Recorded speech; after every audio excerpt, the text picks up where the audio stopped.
So that tells me something important about the human heart, right? That even after we experience God's blessing, we still have a tendency to wander. We still have the tendency to drift if we're not focused on who God is and what he's called us to do. Even after witnessing God's faithfulness, guess what? There can be idols that still creep in to our lives. And the reason why is because the human heart was created to worship. The human heart, you were created to worship. You were created to worship. And if you're not worshiping God, then you're worshiping the little gods. You're worshiping your what? Your idols. And so this becomes the problem. It's not an idol that's made out of wood or stone. It's anything that takes God's rightful place in our hearts. I'm going to say it again, anything that takes the rightful place in your hearts, right? That's where the idol becomes. So anything we love more than God, anything that we trust more than God, anything that we pursue more than God, anything that we depend on more than God becomes what? Becomes that idol. And you mean to tell me that's not challenging? It is, but guess what? God says that you can move forward as you focus on me. So guess what? Your work can become an idol. Your money, your success, sports, relationships, even family can become an idol if we love it more than we love God. Because when we love God right, then we love everything else in its proper perspective. So the problem is not necessarily the thing itself, it's how it occupies your heart that becomes the issue. And that's why in Matthew chapter 6, verse 21, Jesus makes it so plain that no one can serve what? Two masters. God will not share his throne. So think about it like this. You got a husband who tells his wife, you are the most important person in my life. Amen, amen. But when you watch him, he spends his time, his attention, his affections, and energy pursuing someone else. Something else. His words say one thing, but his life says something totally different. And that's how, if we're not careful, y'all, we will treat God.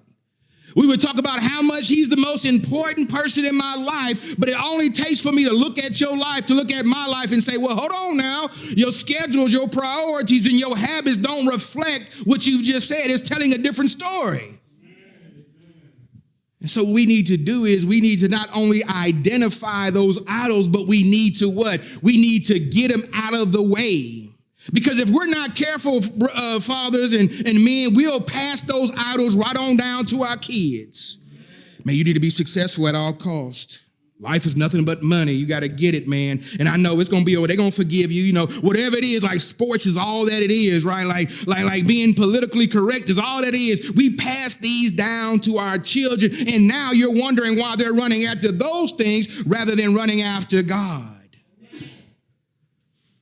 So let's not be controlled by our idols. Let's not be controlled by the success. Everything revolves around what? Around our success. And that becomes the struggle, because the truth is this: we begin to find comfort in our idols.